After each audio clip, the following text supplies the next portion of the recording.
magic. It's AI.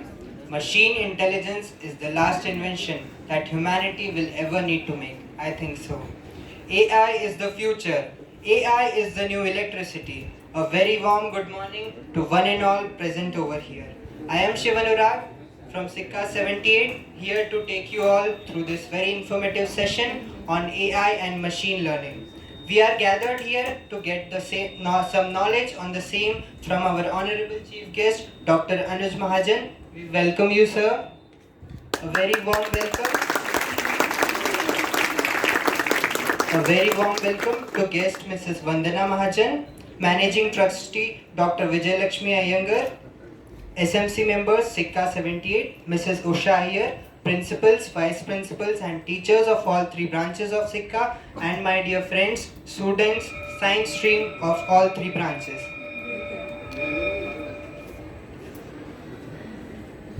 Light is considered as the symbol of auspiciousness, which destroys the darkness and spreads positivity all around. So, to make the environment all positive and lightened, I now request our chief guest and other dignitaries to light the lamp, and would also request Amit Shinde sir for Saraswati Vandana. Please come, sir.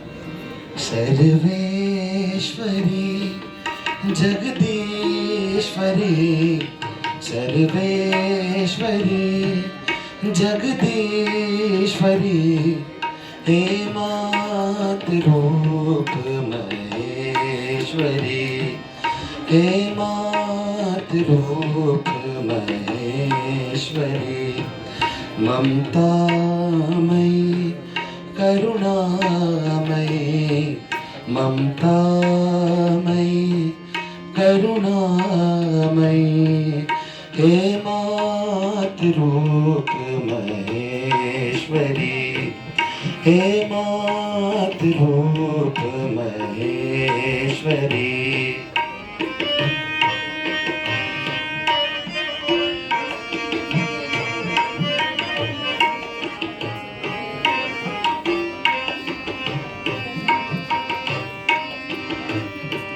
जगजीवनी संजीवनी समस्त जीवनेश्वरी जगजीवनी संजीवनी समस्त जीवनेश्वरी हे मातृरूप महेश्वरी हे मातृरूप महेश्वरी सर्वेश्वरी जगदीश्वरी सर्वेश्वरी जगदीश्वरी हे मातृरूप महेश्वरी हे मातृरूप महेश्वरी हे मातृरूप Maheshwari.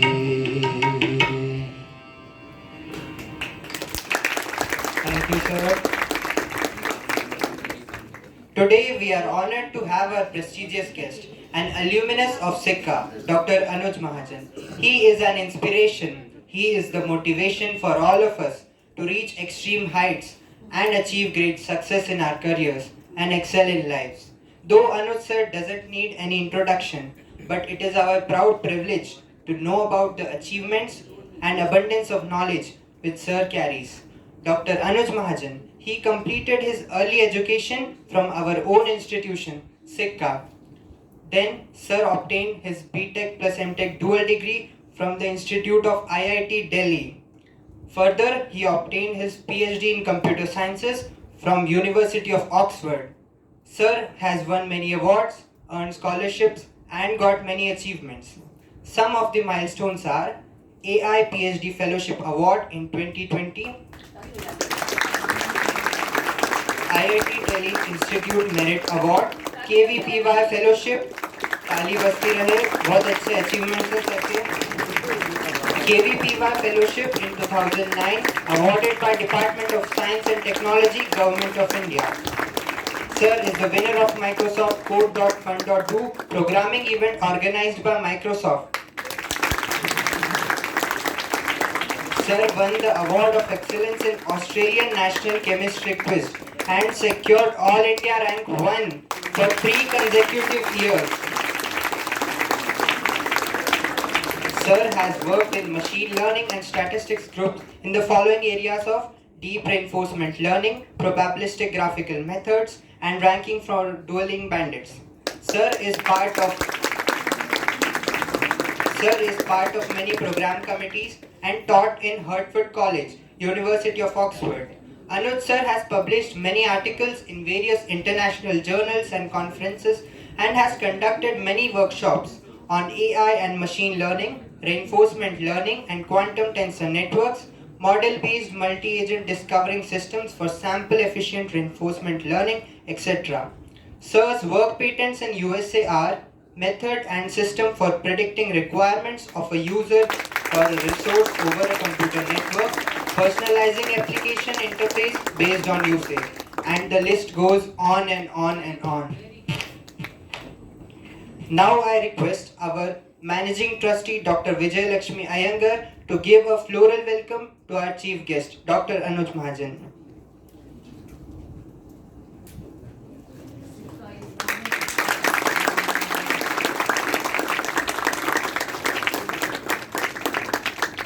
I also request our SMC member, Ms. Usha Iyer, ma'am, to give floral welcome to mother of Anuj sir, Ms. Vandana Mahajan.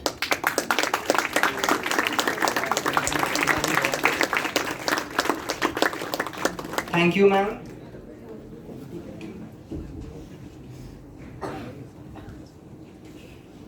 What if I say we are totally dependent on machine intelligence in our daily lives? Yes, from Google Assistant, Alexa to smart home devices. The best example of AI is the marvelous Jarvis made by Tony Stark. We are in the midst of what I would call machine learning and AI revolution. AI and machine learning having great potential aids in modernizing tech, helping humanity to reach the depth of the seas and to explore the endless space. Today, everything from smartphones to satellite coordinate with AI for the enhancement and betterment of human lifestyle. AI is what makes our machines to work and think like human beings. Machine learning is a type of artificial intelligence that allows software applications to become more accurate at predicting outcomes without being explicitly programmed to do so. AI and machine learning having a great scope in the field of computer sciences, the best career option for the curious ones among you. One can't even imagine the wonders that AI can perform. In student life, it could be proven as the best tool to deepen your knowledge, upscale your skills, and the most important, improving your efficiency in studies. The combination of human intelligence and artificial intelligence is the augmented intelligence. All of this was just a brief introduction about AI and machine learning, what we as the little brains could read and understand. To know more about the same, I hand over the mic to the intelligent mind that is our respected chief guest, Dr. Anuj Mahajan, to enlighten us with his knowledge. Students, please welcome sir with a huge round of applause.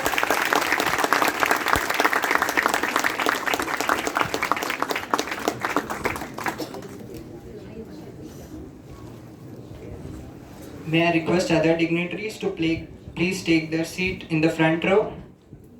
Thank you, ma'am.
First of all, thanks a lot for inviting me for this talk.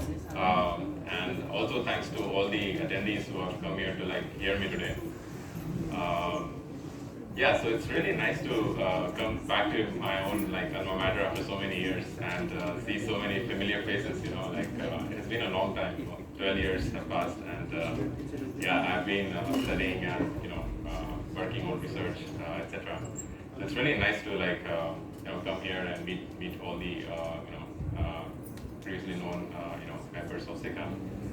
And honestly, at first, when I was asked to give a talk on artificial intelligence, I was a bit skeptical, because this is a very fast-growing field, and at the edge of research today. And I was basically thinking, how can I convey anything about this field to young school students in a way that is not too technical, and that doesn't scare them off. But then at the same time, I thought, if I don't do this, then a young generation from my own school, it would be basically not knowing much about this exciting field, which is not only going to change your life, but it's also going to change the life of others in our country and people of the world at large. So with that, let's delve into the fantastic world of artificial intelligence and machine learning. And I know you might have some funny questions, so it's preferably good to have those in the end.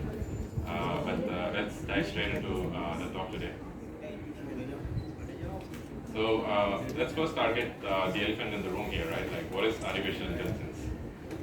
So essentially, artificial intelligence systems are meant to solve any problem which, in general, human creativity and ingenuity can solve. They are thought to be the replacement of human creativity and ingenuity in any of the fields of human endeavor. This could be medicine or doing mathematics or essentially flying planes. So essentially, the idea of conception of AI started somewhere around 1950s with the same goal in mind. How can we replace human beings with machines which are arguably faster, which do not tire out, and which basically have no bounds to their creativity if we train them with the right algorithms. So with this in mind, artificial intelligence as a field was created by a bunch of physicists in somewhere around 1950s. And the central tenet of the idea was essentially the Turing hypothesis, which proposed the question that can we make machines which act so much like humans that's essentially not possible for a human being to differentiate between a computer system or a real human being, which are interacting with the human being. So that was the milestone of the Turing test, which had been the driving force for most of the researchers around then. So this led to the age of the classical AI. Essentially, the first methods for achieving artificial intelligence were centered around mimicking human-like reasoning abilities.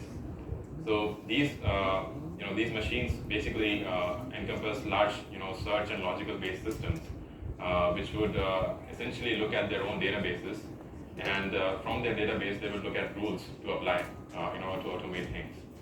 And this was actually a very good approach for creating AI systems. A lot of you might know that there was this supercomputer from IBM called Deep Blue, which actually beat the world chess champion in 1997. His name was Garry Kasparov. So here's basically the picture of that event happening. There's IBM's personnel looking the moves on the computer, what he should be playing, and Garry Kasparov is actually playing a supercomputer here. So this was the first feat of a machine actually demonstrating such amount of genius capabilities in trying to beat human being on arguably a narrow set of environment, which is the game of chess. But of course, that was just the beginning of how AI was going to change the world. So the age of classical AI actually worked quite well for many controlled environments, And this led to a lot of like automated systems, which led to a lot of like industrial growth. This was around the dot-com bubble as well. But one major flaw of these classical AI systems was that these rule-based systems, they often broke in the presence of uncertainty and environment noise. So what do I mean by uncertainty and environment noise, right?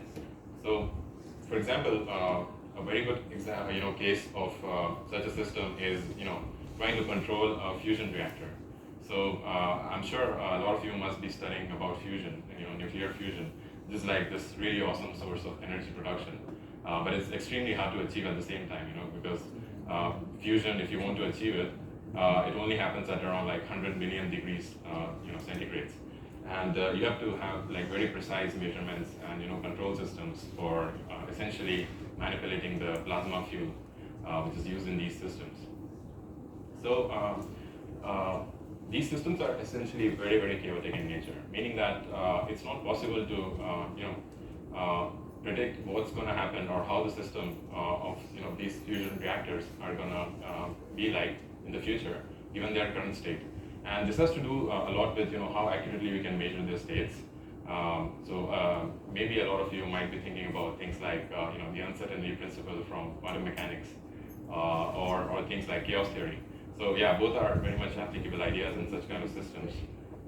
So the idea is that typically we would want to write some rules about the system. Like for example, if the temperature is 100 million degrees, then the machine should apply a cooling system of level 1 to like keep the whole reaction in control. But since these systems are very, very noisy in nature and they are very uncertain to predict in terms of their future, classical AI systems essentially broke down in terms of like trying to control such environments.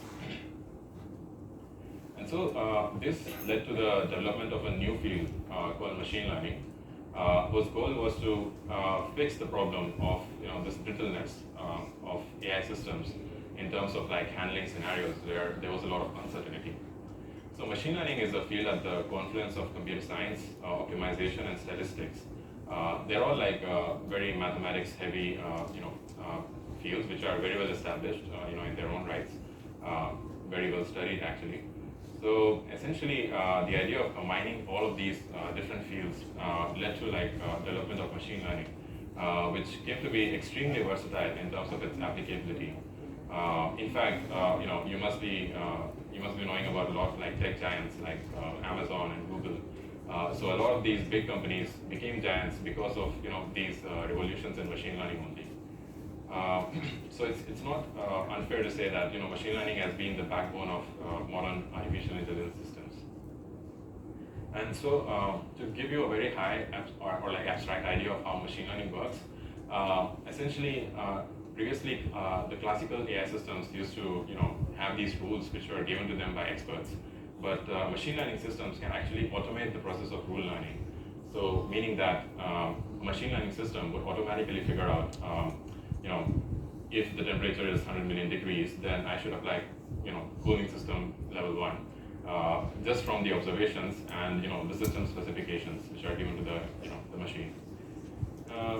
But one background bottleneck of this approach was still that even now the experts had to like decide what kind of rules the algorithms should search for, meaning that what kind of relations should I look into the observation of my like machines, what kind of sensor data should I look at, and how should I use them for controlling the system.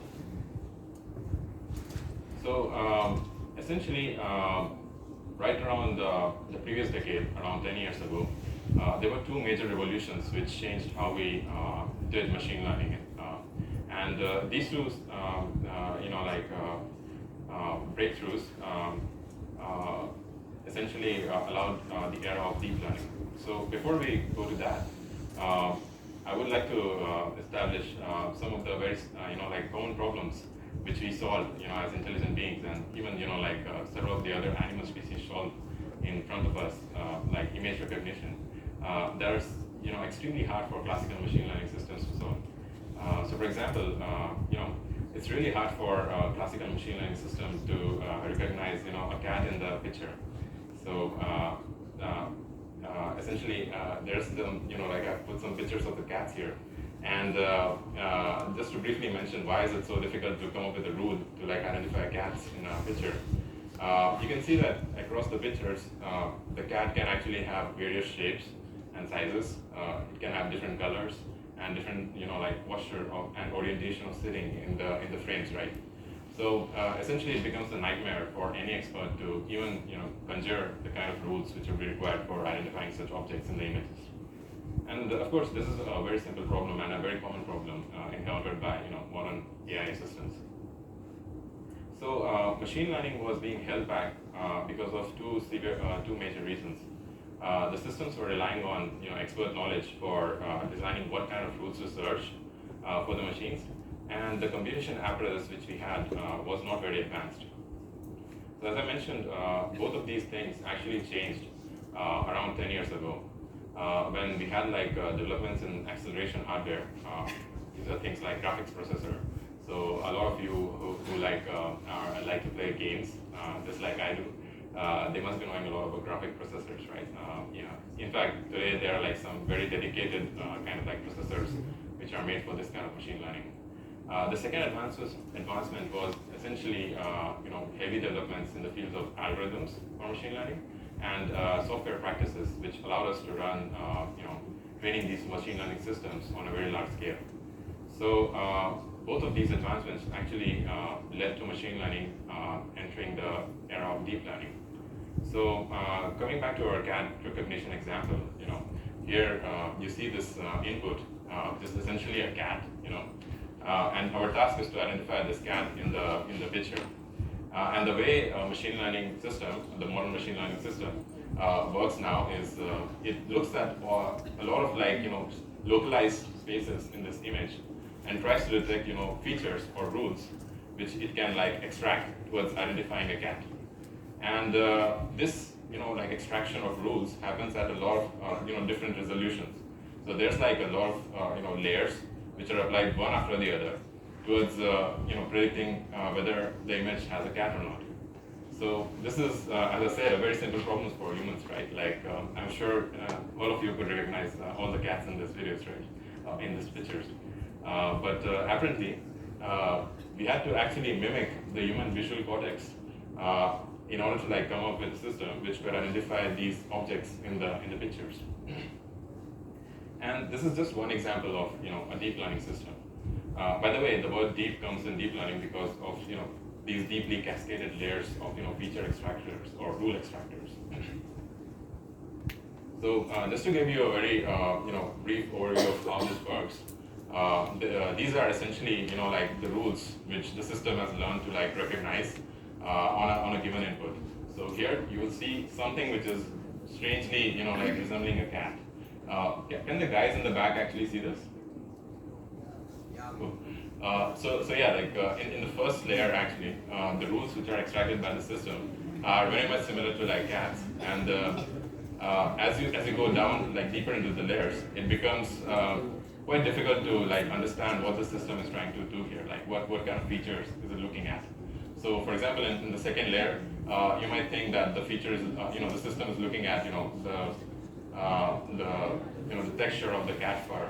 And then as you go deeper into the layers, it becomes essentially impossible for us to understand what the system is doing. But the good thing is, in the end, it's actually able to successfully predict what object is there in the image. So, as I said, this deep learning revolution actually led to tremendous changes in how we implement systems and how those systems can learn from the environment and learn from the data.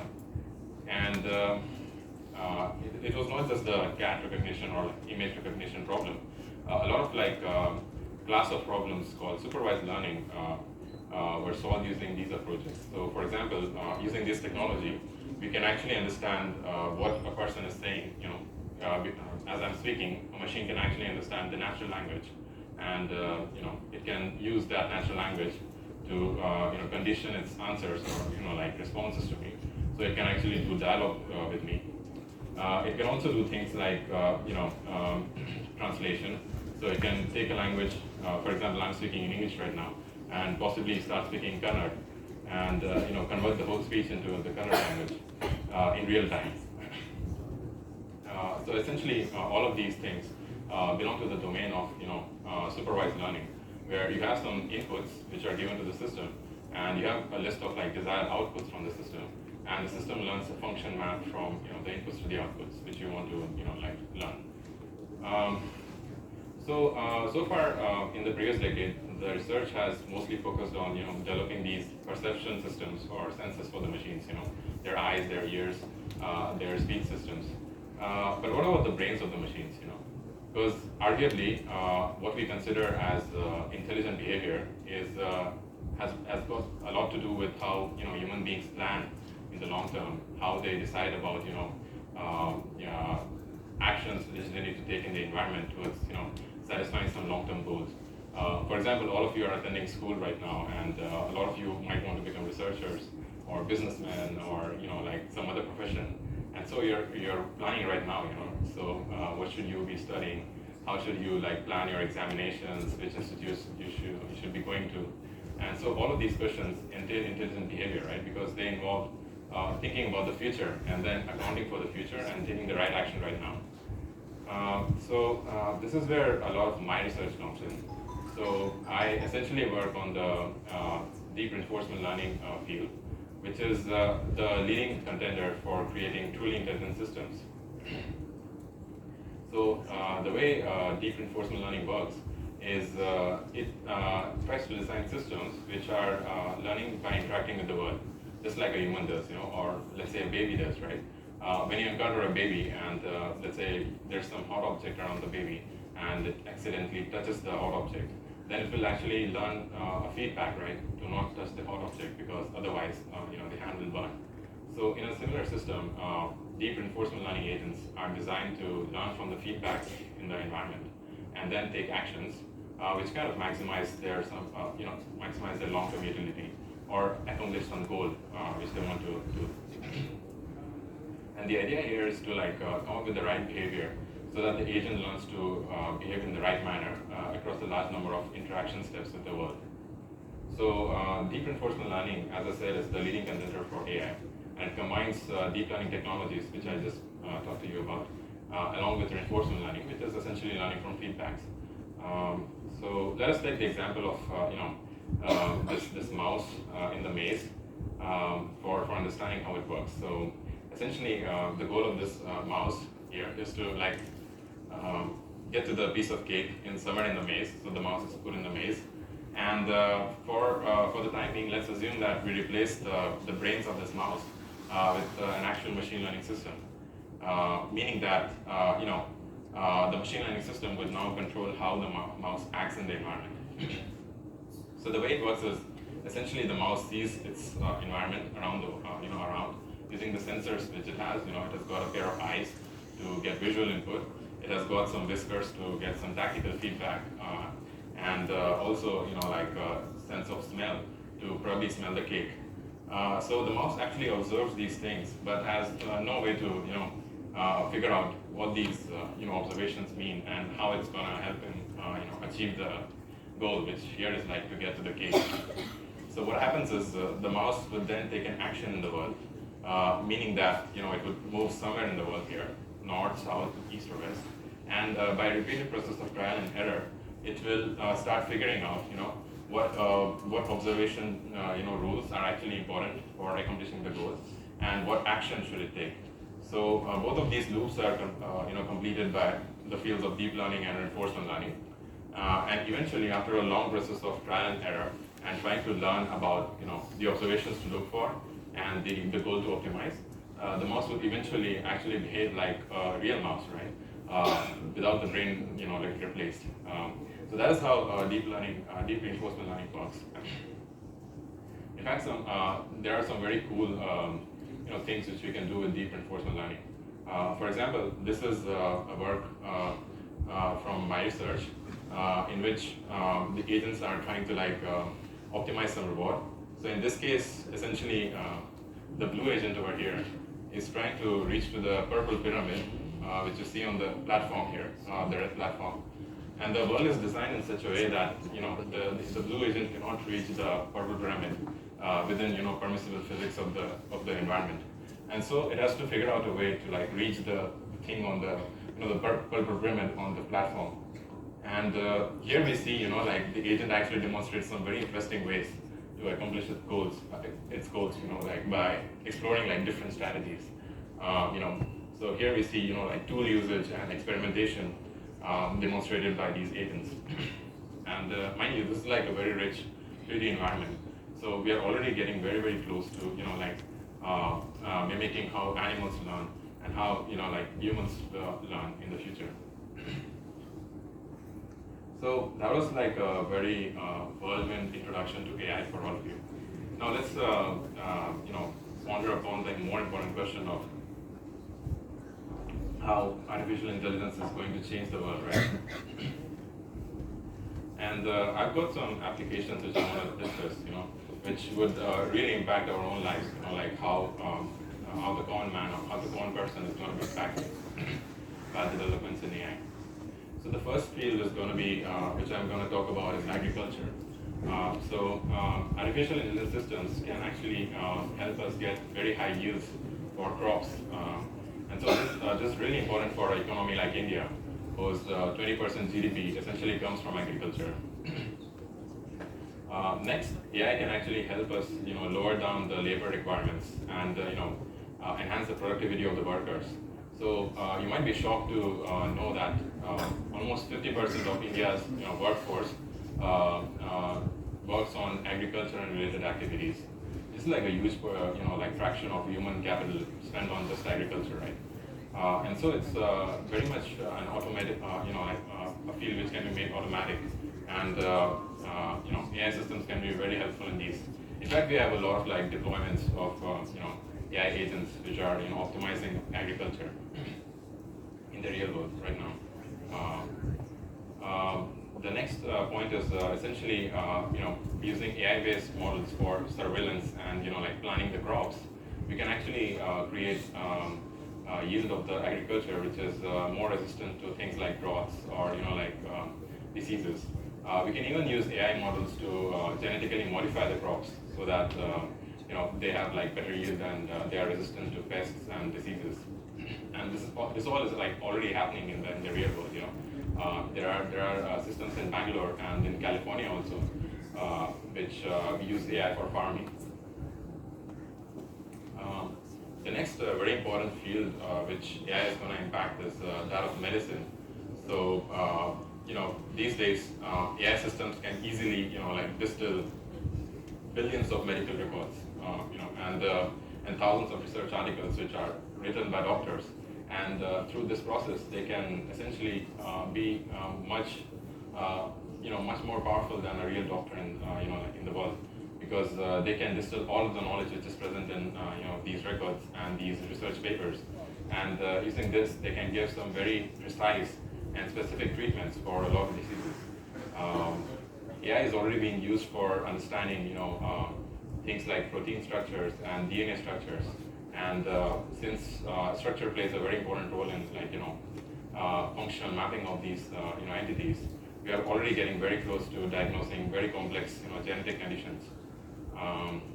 Similarly, by using AI for this kind of like functional mapping, we can discover some very new medicines and drugs which can be used for treating some very dangerous diseases, I would say, for the society. Things like cancers, which are like really challenging to solve because there's so much variety of them, and they affect humans in such different ways. By the way, this thing over here, the weird ball, is actually a protein structure which was found by AI, and the error of the AI system was within 1 angstrom. Just so you don't recall what an angstrom is, so essentially it's of the order of radius of a carbon atom. So it's like extremely precise and will allow us to learn about the structure and functions of these molecules really well. I think the next very important sector which AI is going to impact hugely is that of energy. New forms of energy, coming back to the original example which we discussed, like fusion processes, we have already demonstrated that deep reinforcement learning can actually control these fusion reactors in real time. And they have shown some very good results on very complex simulators. So it's only a matter of time that these things would be actually applied in the real world towards solving our energy crisis. And this is also going to be sustainable for the planet, right? Since we will be using less amount of fossil fuels like coal and petroleum, that is arguably causing a lot of damage to the environment. There are of course some other impacts of this. Things like economic independence in some sorts.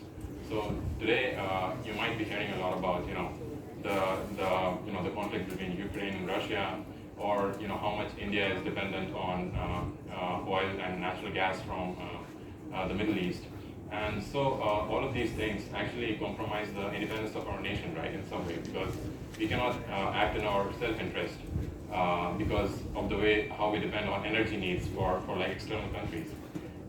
So essentially, if we can figure out fusion, which essentially uses just hydrogen that is easily available from things like water, we can extremely efficiently solve our energy crisis problem and can actually follow our self-interests as a country better.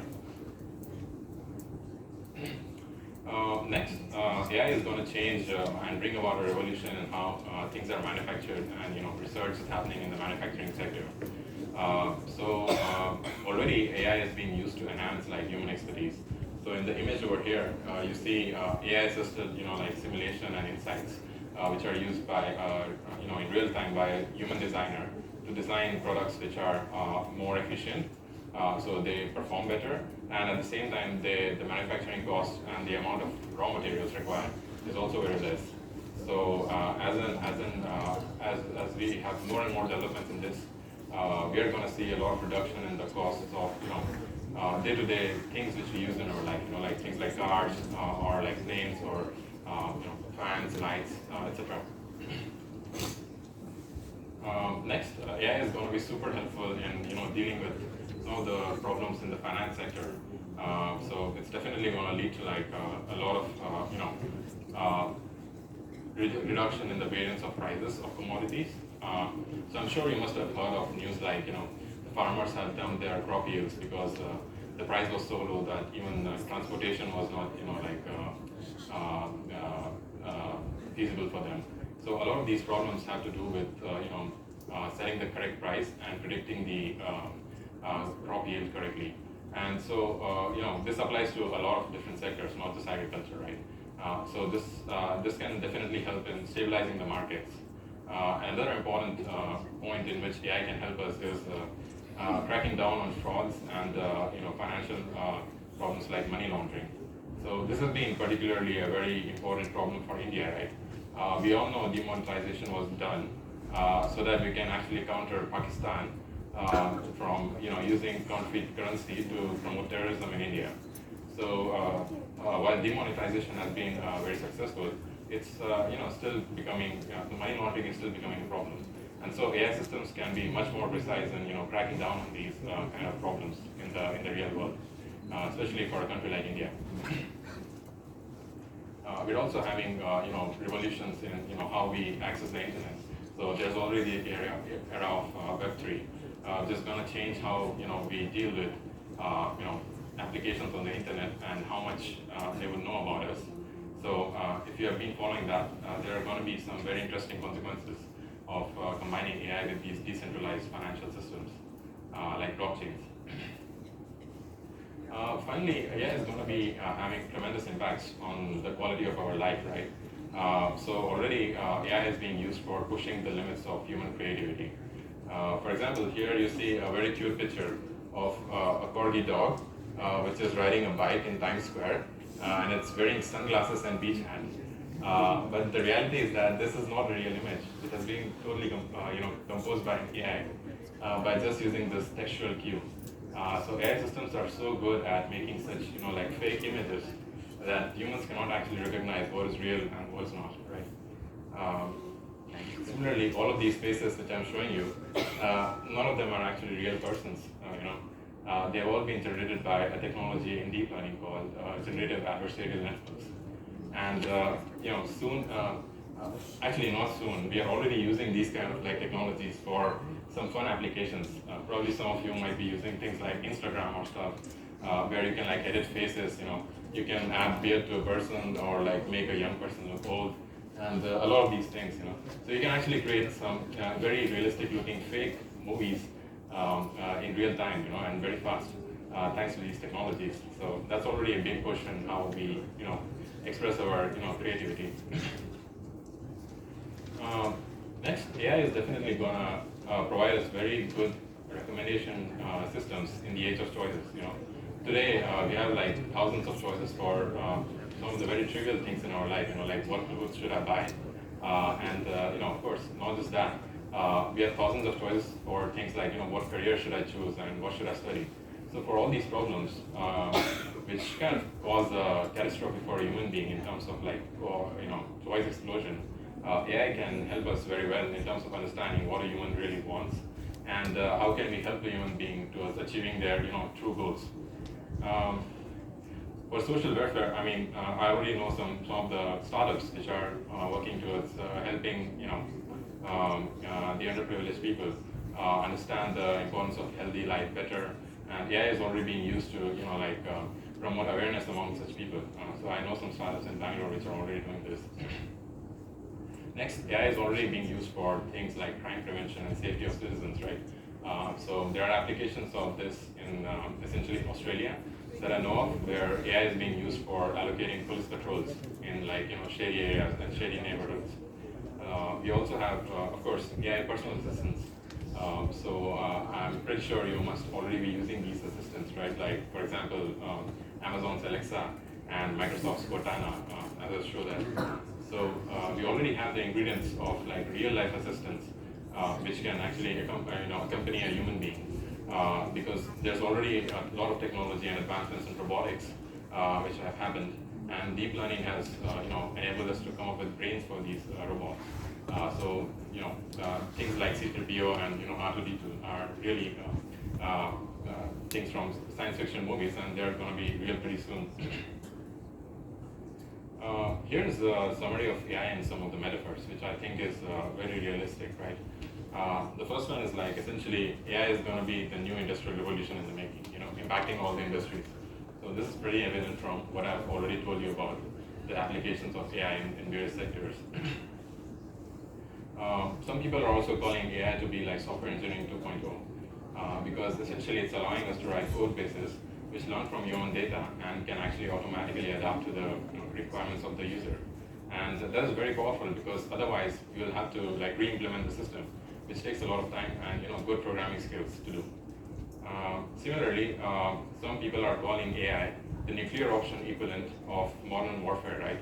Of course, India is a very peaceful country, but we always need to ensure that we have the right amount of systems and right amount of firepower at our hands to protect our national interests and safeguard the company from malicious actors.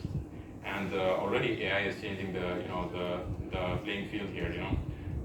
We have got in physical warfare things like drones, all-terrain robots, and new weapon systems like lasers. Similarly, in the cyber warfare, AI can be tremendously used in things like finance, energy, and classified information espionage. Finally, let's look at the future of AI in India, because it's a question which is very much very important to us, and frankly very much close to our hearts, right? Because India is our country. So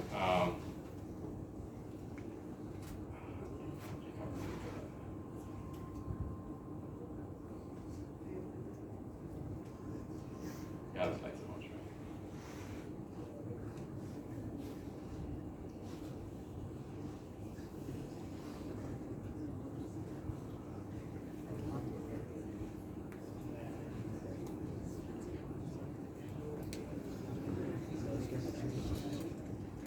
Okay.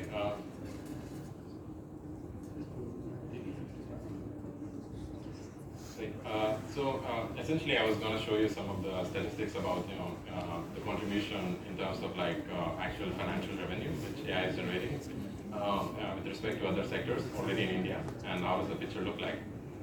Sadly, the charts are not visible here, so I'll just summarize it for you. AI research is very nascent in India. Like we are actually lagging behind of huge nations similar to our size, like China, by almost five times in terms of like the amount of papers which we are producing.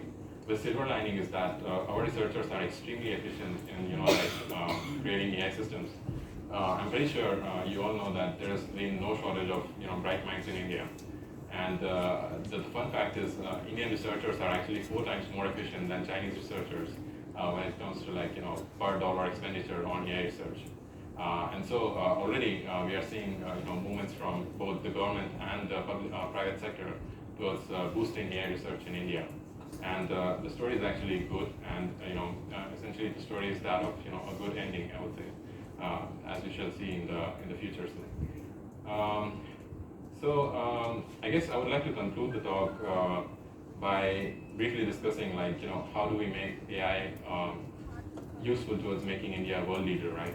Not just in AI, but also in the general sense, because India as a civilization, the country of India has only been 75 years old, but the civilization of India, the Bharatiya civilization, has been probably the oldest and the only existing ancient civilization in the world. And as I said before, we have no shortage of bright minds. Some of them are actually shown here. I don't know if you can see that guy over the right, but how many of you can actually recognize him, see him correctly?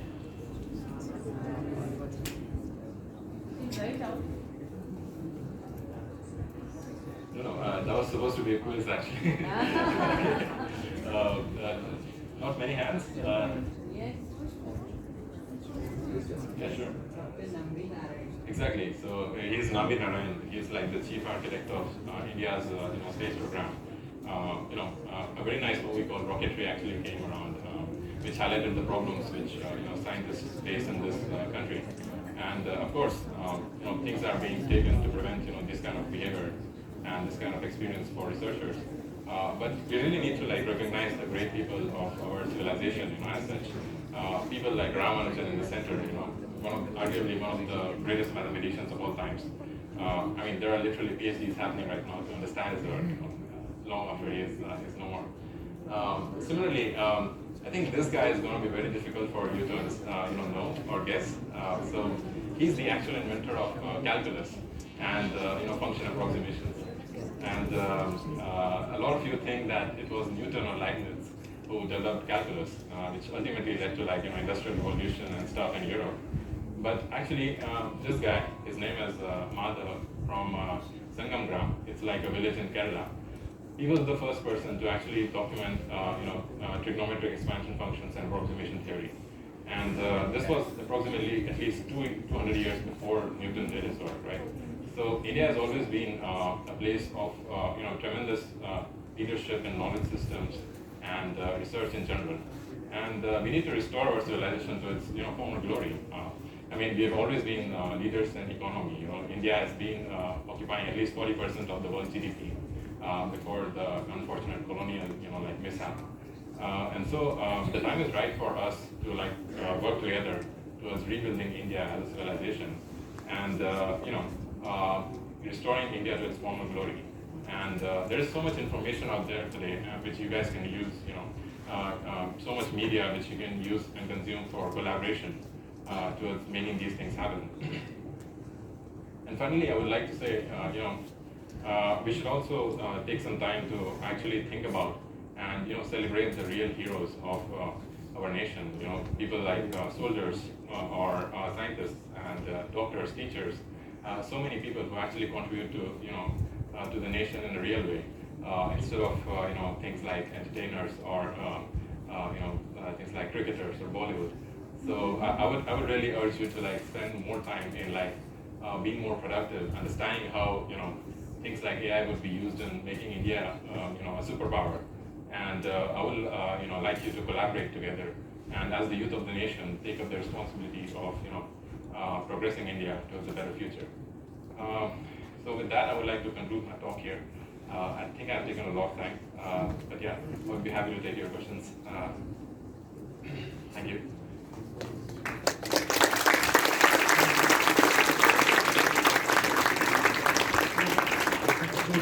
having queries may ask to sir their queries.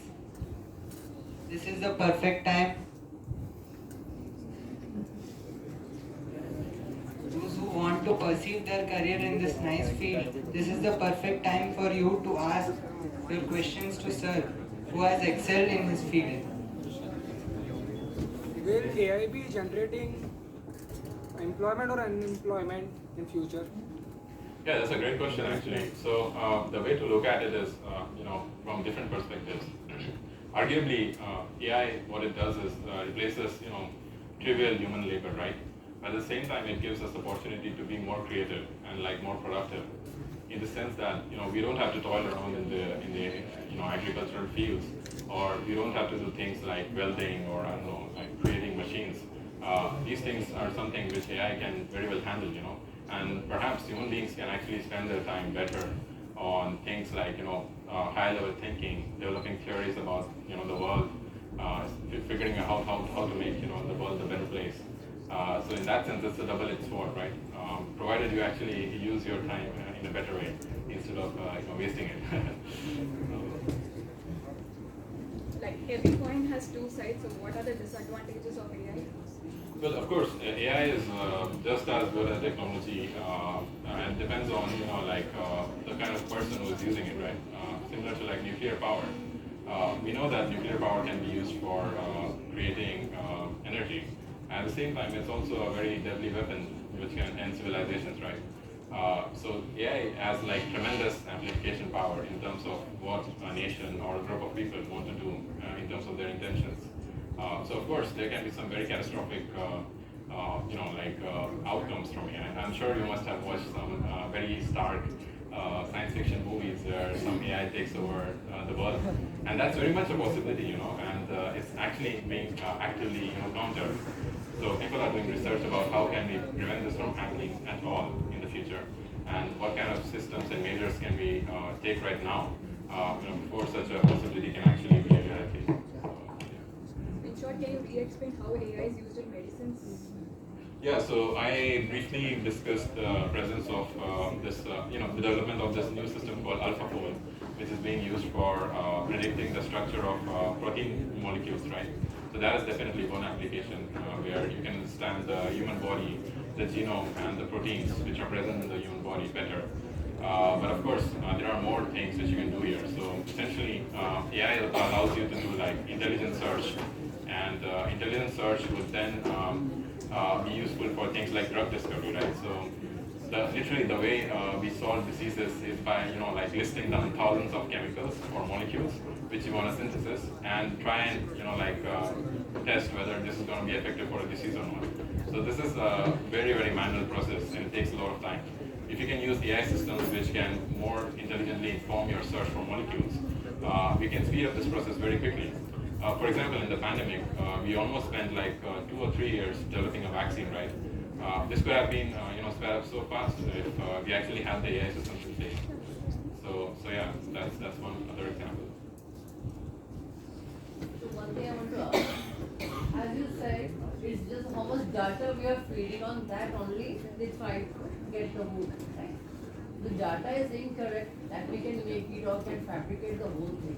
Then I suppose the interpretation by the machine, because they can't think by themselves. Yes. At the end of the day, human mind controls the whole thing. Yeah. As such, there is a market where the index and all is rising and falling and all. A false market detail can be also made by incorrect data. So how that can be? Could be that also be something which we have to look up into. That's a very interesting question, actually. So there's essentially a big field of AI called the fairness and safety in AI, which is kind of trying to counter one of these questions which you asked. Like how do we prevent data corruption, and how do we keep a check on the complex hypothesis which an AI is trying to learn, and how do we check against things which are obviously false? Things like incorrect behavior or beliefs about the financial market. So this is already an actively thriving area of research in AI. Yes, someone in the back. How could Metaverse affect our reality?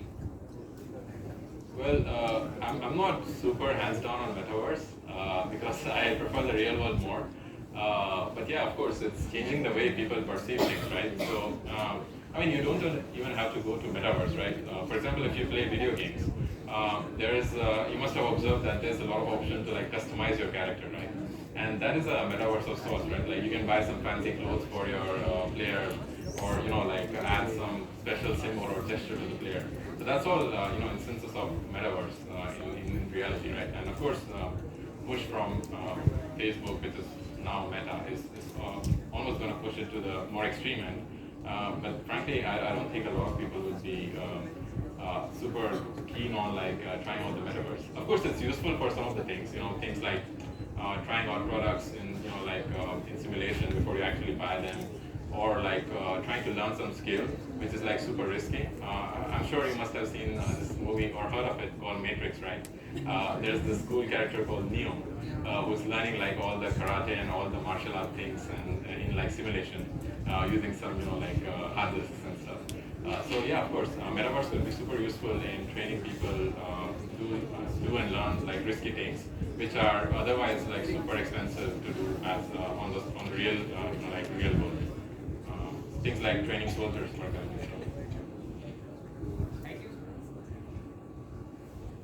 Yeah. Do you think AI can replace humans in the battlefield?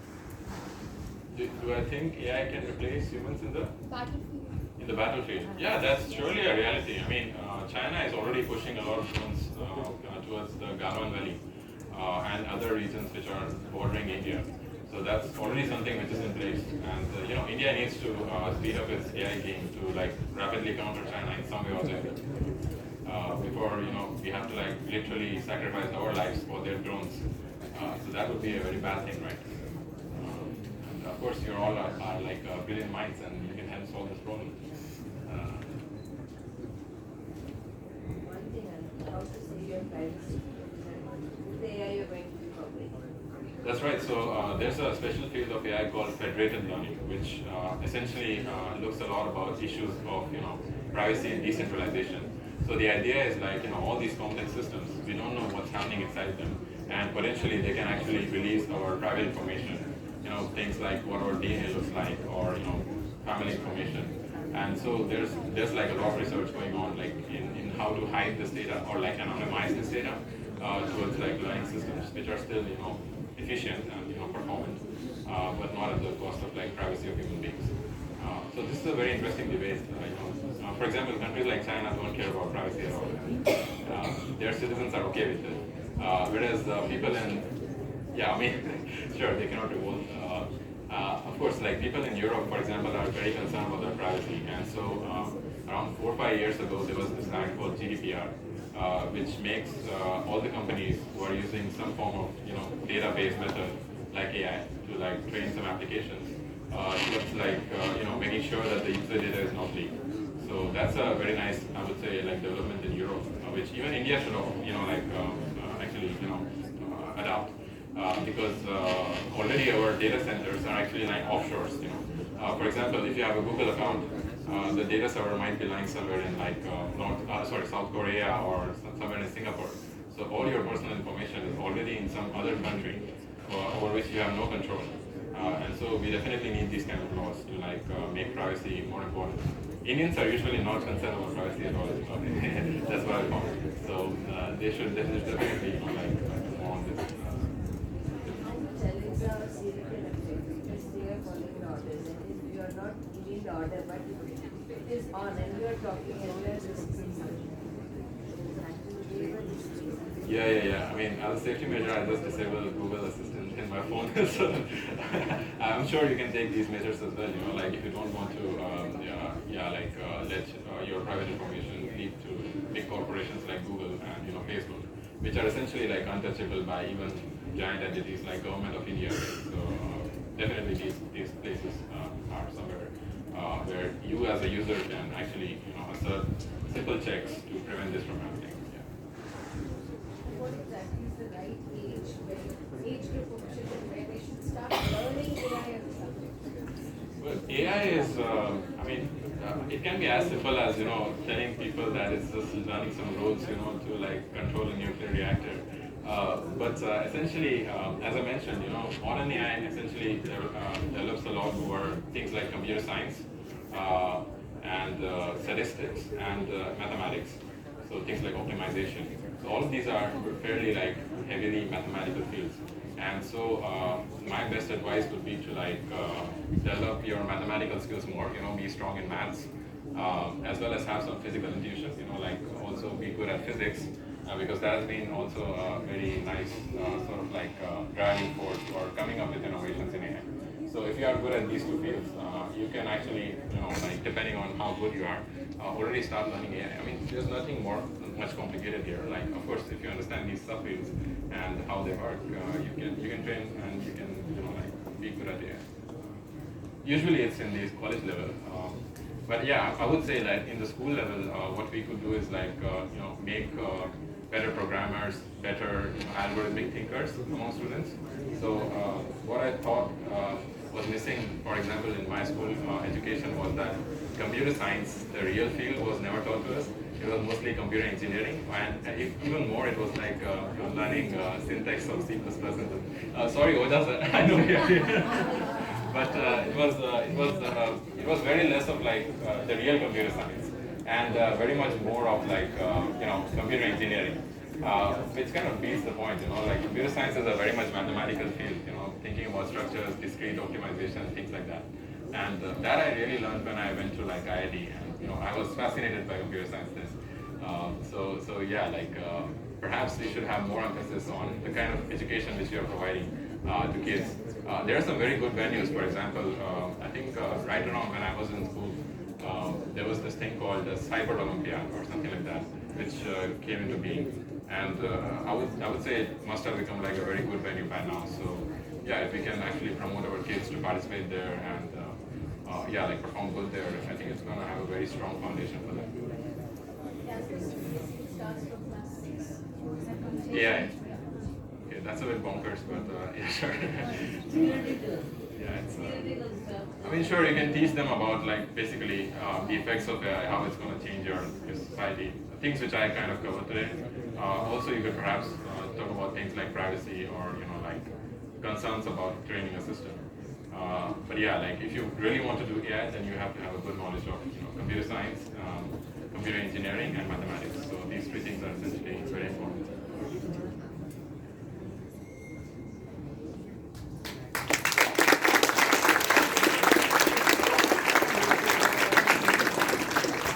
By the way, if you have any more questions, you can actually send me an email. So that's my website. If you want, you can actually take a note of it. And all the information about contacting me on various media platforms is available there. Thank you, sir, for this expert talk and interactive session. For making us aware of the great potential of AI and machine learning in the various fields of agriculture, national safety, etc. This session was really helpful for us so that we as young researchers could unlock new discoveries and insights. Once again, thank you, sir, for enlightening us as well as inspiring us.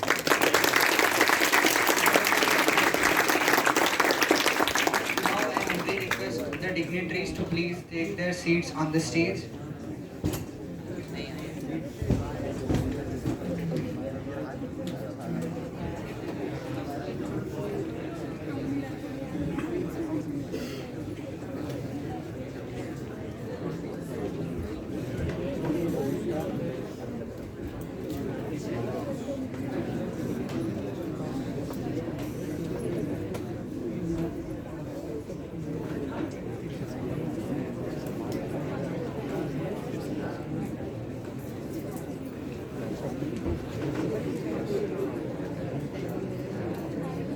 And now I humbly request Managing Trustee Madam to address the gathering.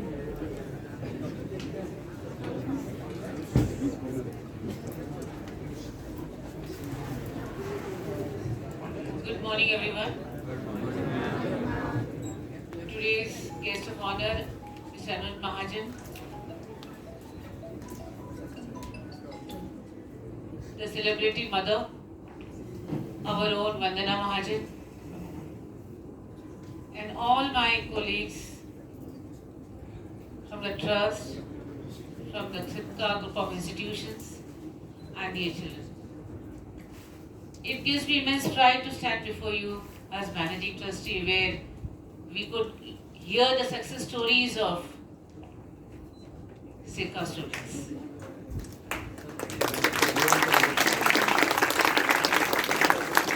Dear Anuj, I have seen you as a head boy.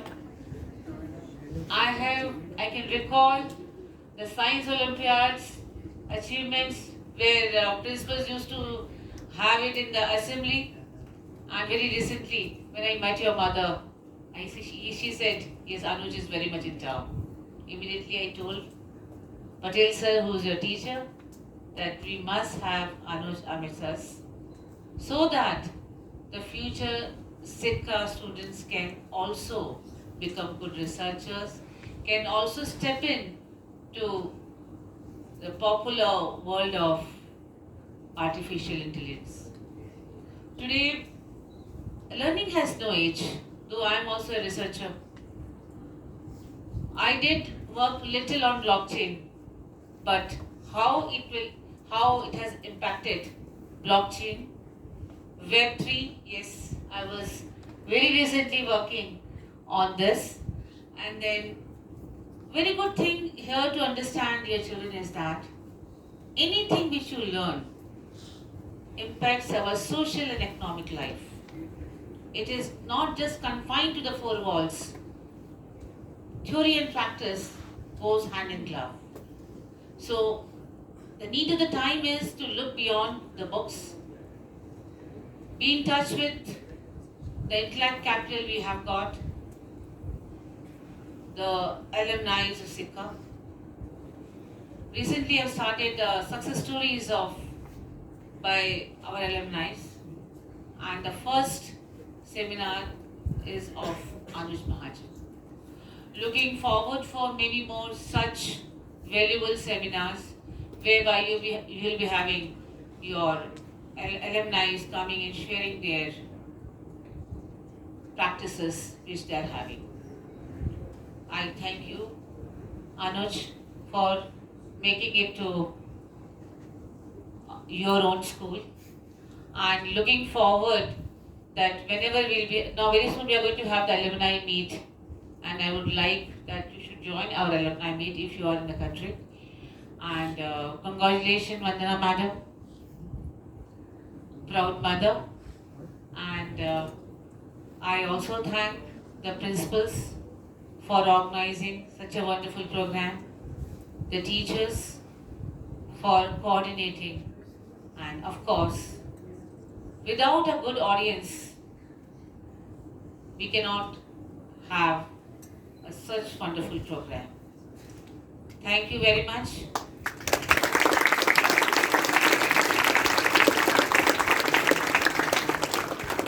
Thank you, ma'am. A picture is worth 1,000 words, but a memory is priceless. Now I request our managing trustee, ma'am, to present a memento as a token of remembrance to our chief guest, Dr. Anuj Mahajan.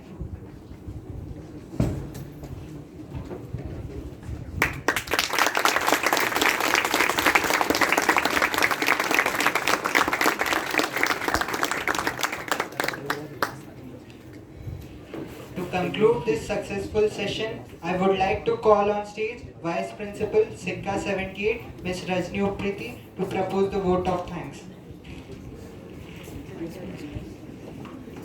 Thank you.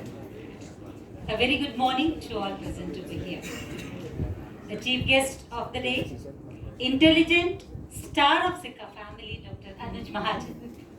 Proud mother, Mrs. Vandana Mahajan. Managing trustee, Dr. Vijayalakshmi Iyengar.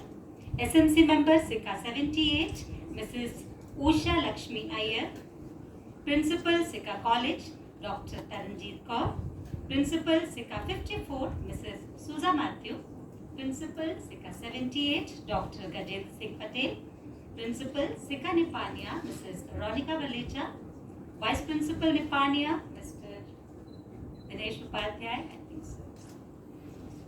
Teachers of all three branches, and my dear students. It's my proud privilege to propose vote of thanks on this occasion. At the outset, I would like to express my profound gratitude to our chief guest, Dr. Anuj Mahajan, for sparing his valuable time, inspiring our students and exploring the world of artificial intelligence and machine learning in such an interesting way. And at the same time, showing his deep respect for the real Indian heroes. I'd like to express my sincere gratitude to SICA management for their logistic support as well as guiding in arranging this valuable workshop. As this workshop is really the demand of the time and the required knowledge of this is really achievement for all present over here, isn't it? Yes, I think so. My heartfelt thanks to all the principals, vice principal for their valuable support. Thanks to teachers for making the perfect arrangement. I would also like to thank the support staff for providing the required help. And now it's you, my dear students. And here I want to say that already you all are having talent programmed in your brain. The only thing is you have to click, run the execute button, use your true intelligence in order to work more in the field of artificial intelligence and make this world more smart. And of course, thanks to all of you for being a very patient and all enthusiastic, I could say, attendees. Thank you very much, students, for attending this valuable workshop with enthusiastically. Once again, thanks to all who are directly or indirectly who have helped make this program advance. Thank you once again. Now I would like to request our principals to please escort the chief guest and the dignitaries.